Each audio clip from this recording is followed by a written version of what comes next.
Hola chicos y chicas, bienvenidos a mi canal. El día de hoy hablaremos sobre un tema muy actual que es la neuropsicología. La neuropsicología estudia las relaciones entre el cerebro y la conducta, prestando una especial atención a las consecuencias del daño cerebral sobre las funciones cognitivas y el comportamiento. Aunque diversos autores han apuntado multitud de definiciones, les citaré con las que yo más me identifico, que es esta en especial, que es de Cole y Bishop en 1986 y 1999, donde define la neuropsicología como el estudio de la relación entre la función cerebral y el comportamiento. La primera vez que se utiliza el término neuropsicología fue en el año 1949 en el título de una de las obras de Hebb, que traducido al español se llamaría La organización del comportamiento, una teoría neuropsicológica. Aunque la neuropsicología parte del conocimiento existente en diferentes disciplinas científicas tales como la anatomía, la psicología, la biofísica, la biología, la fisiología, la farmacología, el enfoque central es el desarrollo de una ciencia del comportamiento humano basado en la función cerebral, por lo que hay una gran influencia interdisciplinar. Campos de la neuropsicología. Encontramos tres. La neuropsicología clínica, que es la aplicación de nuestros conocimientos sobre la relación cerebro-conducta en humanos a problemas clínicos. Este tiene un enfoque más cuantitativo. La neuropsicología experimental es el siguiente. Trata del estudio de las relaciones básicas entre cerebro y conducta, pero se centra fundamentalmente en los aspectos teóricos más que en las aplicaciones prácticas. Por último, encontramos la neurología comportamental, que es prácticamente la neuropsicología clínica, pero está interesado en las aplicaciones clínicas del conocimiento científico. Su enfoque es más cualitativo e intuitivo. Origen y desarrollo histórico de la neuropsicología. 1500. Damos las primeras evidencias con el papiro quirúrgico encontrado en Luxor, Egipto en 1862. Aquí se recogen observaciones sobre los efectos motores y sensoriales de diferentes lesiones localizadas en el cerebro. 300 a.C.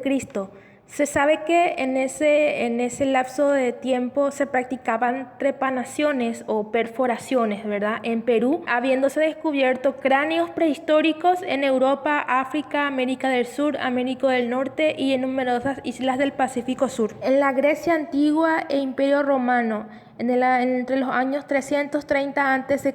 a 199 después de Cristo. Los médicos, tales como Hipócrates y Galeno, consideraban el cerebro ya como la fuente del pensamiento y conducta. Inclusive Hipócrates realiza una muy cuidadosa observación en pacientes afectados con la enfermedad sagrada, que ahora sabemos que es la epilepsia, y llegando a la conclusión de que esta era en realidad una alteración del cerebro y no causa de un endemoniamiento. Galeno inclusive señalaba que los nervios que proceden de los órganos de los sentidos se dirigen al cerebro y no al corazón. Finalmente, Vesalio nació en el 1514 y falleció en el año 1564, proporciona al fin un enfoque más científico en relación al estudio del cerebro, produciéndose de esa forma un avance significativo en el conocimiento de la anatomía cerebral. Llegamos al siglo XVIII, llamado etapa de sombra, debido a que fue un periodo de escasas aportaciones a la aparición de la teoría médica de la frenología. El autor de esta teoría es el médico Franz Joseph Gall, quien sustentaba que cada instinto o facultad mental radica en una zona precisa del cerebro que corresponde a la vez con un determinado relieve en el cráneo. Gall sitúa las funciones mentales en los hemisferios cerebrales y hace hincapié en el hecho de que el cerebro es en realidad un conjunto de órganos, en que cada uno sirve para una facultad intelectual específica o un rasgo de carácter. A pesar de todos los inconvenientes entre los que se encuentra la ausencia de rigor científico, la frenología resultó una idea conceptualmente muy útil, aunque los trabajos frenológicos de Gall y algunos de sus discípulos no han servido para dar un cierto reconocimiento a nivel científico. Este autor realizó importantes descubrimientos en neuroanatomía. Él y sus discípulos se dieron cuenta de que la corteza estaba formada por células conectadas con estructuras subcorticales.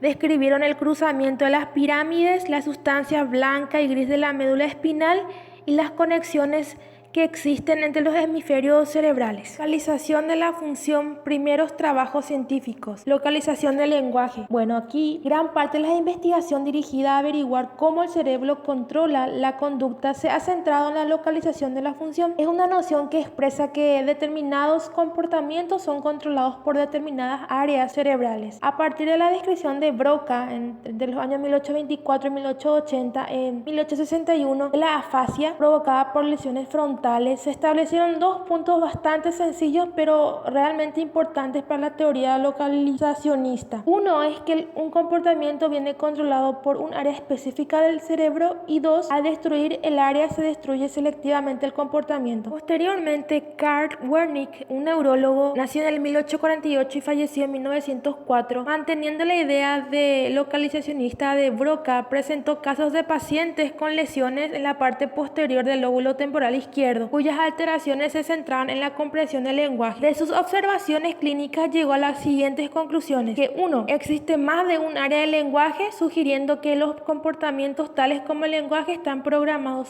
en forma secuencial, y 2. que una lesión que desconectase un área puede producir deficiencias indistinguibles de las que se producen tras la lesión del área en sí. Confirmación electrofisiológica de la localización. De acuerdo a los trabajos de los neurólogos clínicos tales como Broca y Wernicke, todo parecía indicar que el comportamiento estaba localizado de algún modo en la corteza. Afortunadamente para esta hipótesis, y dos colegas se unieron y hicieron una investigación en Berlín. Estos son Fritz y Hitzig. Aparte de descubrir la corteza motora, descubrieron que la neocorteza era selectivamente excitable. ¿Qué significa esto? Que la neocorteza reaccionaba a estímulos, en este caso la electricidad. Estos experimentos ellos lo hicieron básicamente con perros. Posición antilocalizacionista de Goltz. La época de los trabajos de Broca, Wernicke, Fritz y Hitzig, entre otros, fue considerado una época de fabricantes de diagramas, cuyo interés era más bien identificar la localización cerebral de todos los tipos de funciones conductuales.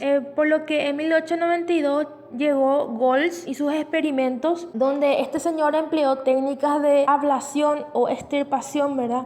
Utilizando perros. Extrajo la neocorteza de 3 perros específicamente, y los cuales estudió durante 57 días, 92 días y 18 meses, respectivamente. Los resultados fueron los siguientes. Demostró que tras la extracción de la corteza no se producía la anulación del movimiento ni la abolición completa de ninguna función, aunque sí se producía una cierta reducción en todas las funciones observadas. Estos descubrimientos fueron un golpe bastante fuerte en la teoría de la localización de la función. Teoría de la organización jerárquica. John Jackson, 1835 a 1911. Este médico y neurólogo intenta resolver la dicotomía, es decir, la división que existía entre el localizacionismo y el antilocalizacionismo, introduciendo el concepto de organización cerebral jerárquica. Él decía que el sistema nervioso estaba organizado en numerosas capas ordenadas en una jerarquía funcional, donde cada nivel sucesivamente mayor controlaría aspectos más complejos del comportamiento, pero lo haría a través de los niveles inferiores. En síntesis, la teoría de la organización jerárquica consideraba que cada parte del cerebro estaría haciendo una determinada contribución